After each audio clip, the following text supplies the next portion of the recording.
నేను చేరింది 1981 ఏప్రిల్ 16వ తేదీ. ఆయన పోయేటువంటి వయసుని పిలిచి రేపు నుంచి వెళ్ళి డ్యూటీకి అన్నాడు. అప్పుడు ఒంగోలు లైట్లు కేవలం 1000 లైట్లు మాత్రమే ఉన్నాయి. చాలా కష్టంతో ఉదయం 8 గంటలకు వెళ్తే రాత్రి 8 గంటలకు వెళ్ళేవాళ్ళం. నెలకి ఎంత జీతం వచ్చేది? 240 రూపాయలు జీతం వచ్చేది నెలకి.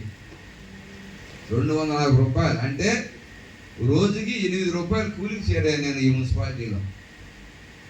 నాతో పాటు పనిచేసినటువంటి వాళ్ళు చాలామంది మానుకుని వెళ్ళిపోయారు. ఈ జీతంతో మా కుటుంబాల గడవు మా వల్ల కానీ చాలామంది మానుకొని పోయారు, కానీ కొద్దిమంది మిగిలి ఉన్నాం.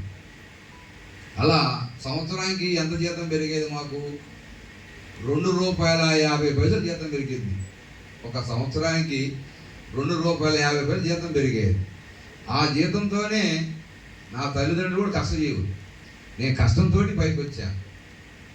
అందుకని నా తల్లిదండ్రులని దృష్టిలో పెట్టుకొని ఈ కష్టంతో నేను ఎలాగైనా ముందుకు వెళ్ళాలా, మరొక దానికి వెళ్ళకూడదంటే పట్టుదలతోటి ఎంతోమంది. నందమూరి తారక రామారావు గారు ఈ రాష్ట్రానికి ముఖ్యమంత్రి అయినప్పుడు జిల్లాలో 106 మున్సిపాలిటీ ఉండే, 4 కార్పొరేషన్లు ఉండే. అప్పుడు దినసరి వేతనం మీద ఎవరైతే పనిచేస్తారో వాళ్ళందరూ రెగ్యులర్ చేయమని చెప్పి ఆ 2 జీవోలు తారక రామారావు గారు ఇచ్చారు. ప్రకారంగా మాకు ఎవరు రెగ్యులర్ చేయలేదు. అంటే అప్పట్లో ఉన్నటువంటి వాళ్ళందరూ ఏంటంటే చాలా చులకన భావంతో చూసేవాళ్ళు. అందుకని వరంగల్ మున్సిపాలిటీ వాళ్ళు ఏపీ ట్రిబ్యునల్కి వెళ్ళడం జరిగింది. చేస్తున్నట్టు ఎన్ఆర్ఆర్ కార్లకి ఒక బాసటగా నిలబడాలా, మన తోటి ఇటువంటి కార్మికులకి మనం సేవలు ఇవ్వాలని చెప్పి వాళ్ళ యొక్క ఉన్నట్టు ఆలోచనతో ప్రతి మున్సిపాలిటీ జిల్లా హెడ్ క్వార్టర్కి NRR workers municipal engineering section Ongole Prakasam అట్లా పెట్టారు. దాన్ని బేస్ చేసుకొని ఇక్కడ మేము 96 మంది మేము ఉన్నాం ఎన్ఆర్ఆర్లు చేస్తాం ఒంగోలు. అప్పుడు కోర్టుకు వెళ్ళాలన్నా కూడా భయపడేవారు. అందుకని కొంతమంది ఏంటంటే ఒక 50 మందిని ధైర్యం చేసుకొని ఏపీ ట్రిబ్యునల్కి వెళ్ళడం జరిగింది.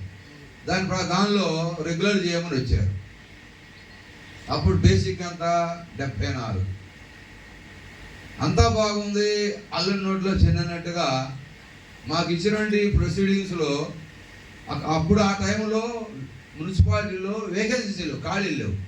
మరి కోర్టు ఉత్తర్వుల ప్రకారంగా ఈ ఖాళీలో భర్తీ చేయాలంటే ఎలా అని చెప్పి అప్పుడు నుండి నిదురుమల జనార్దన్ రెడ్డి ముఖ్యమంత్రి, అలాగనే మాదాడు నరసింహారెడ్డి మున్సిపల్ శాఖ మంత్రి, municipal director Pal Bhuyan, municipal principal secretary GS Murthy, వీళ్ళందరితోటి మేము ఒక డిస్కస్ పెట్టుకున్నాం.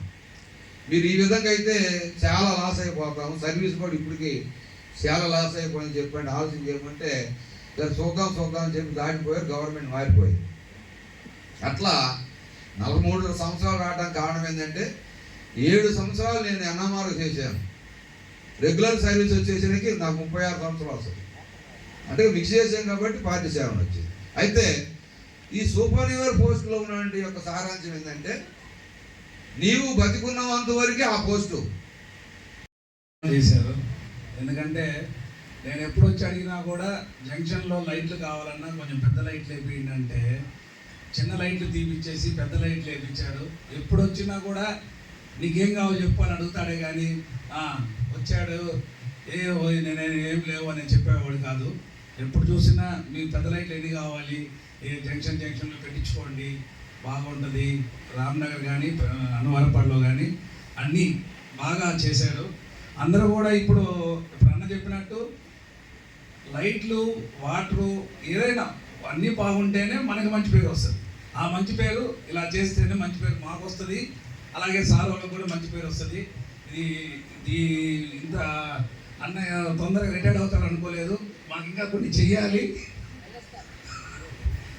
మాకు ఇంకా కొన్ని బాకీ పడి ఉన్నాడంట, అవి తొందరగా ఇస్తాడని మేమంతా కోరుకుంటూ అన్నకి నిజంగా ధన్యవాదాలు చెప్పుకుంటున్నాను నేను.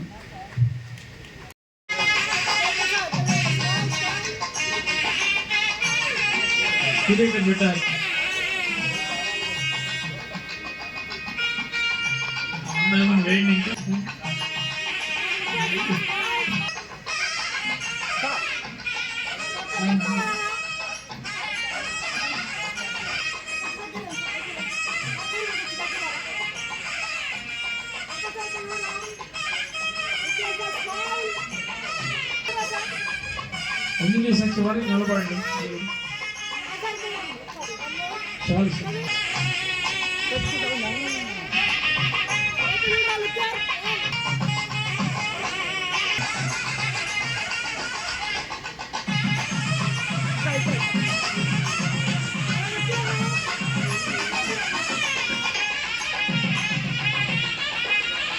ఓకే పట్టుకో.